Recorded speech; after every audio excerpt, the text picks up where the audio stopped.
There could be huge changes, everybody, to your monthly benefit payments. If you are a Social Security recipient, you could see a drastic increase very soon. Inflation not seen in 4 decades is taking a bite out of American household finances. They none feel this more than those who receive Social Security benefits. The shortfall, however, is not new and has been growing over several decades. At the same time, though, if nothing is done in Congress, Social Security beneficiaries could see their monthly payments cut 13 years from now. A proposal by Democrats would address the issue for the recipients of Social Security benefits, with a $200 monthly boost while shoring up the program for the next 75 years. Democratic Representative Peter DeFazio from Oregon and Bernie Sanders introduced the Social Security Expansion Act. Early this month, the SSDI announced that the fund that pays for benefits will encounter shortfalls in 13 years if nothing is done to undergrid the program. The bill would address the predicted shortfall that the Social Security Trust Fund will have, starting in 2035, when the SSA will no longer be able to pay full benefits to recipients.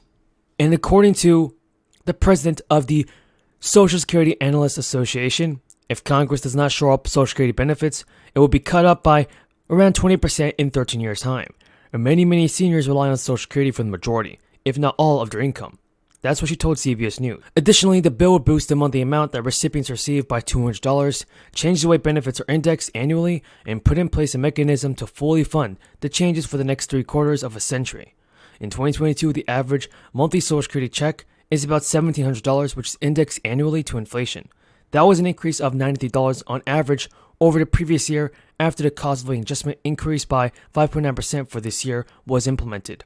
But inflation has been running at a faster clip than when the 2022 COLA was set last year. 8.6% in May alone, the fastest increase since 1981 of December. And Biden has made an announcement regarding rising inflation.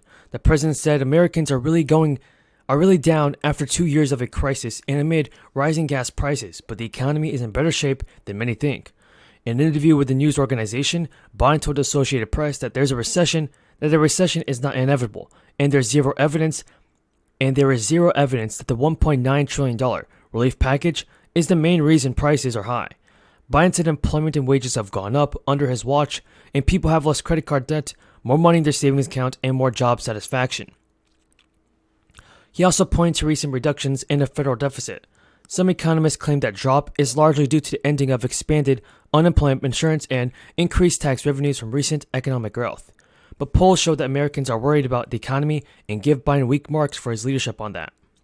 USA Today poll shows only 39% of Americans of Joe Biden's job as president, and more than 7 in 10 people say the United States is on the wrong track. Biden said most of the turmoil people are dealing with is a consequence of the crisis. And asked about the political risk he now faces from higher gas prices, Joe Biden said most households are just trying to figure out how to put food on the table. Putin turn his tanks around and leave Ukraine. Rate hikes won't break up monopolies. Rate hikes won't straighten out the supply chain or speed up ships or stop a virus that is still causing lockdowns in some parts of the world. So let's talk about what interest rate increases can do.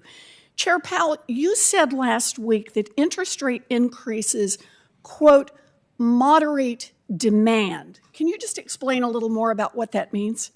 Sure. So we think about interest rate increases as affecting financial conditions and then the economy through 3 broad channels, the first of which is interest-sensitive spending. So that's durable goods and automobiles and things like that. So interest rates go up, people's demand for as a result of higher interest rates will moderate or decline so that supply and demand can get into better balance. The second channel is just asset prices generally. Interest rates, as they go up, will cause asset prices to moderate across the economy, and people spend a little bit less out of their lower level of wealth. The third channel is the exchange rate, which is really just another asset price, and that just basically as the dollar strengthens. As rates go up, the dollar would strengthen, which would tend to drive.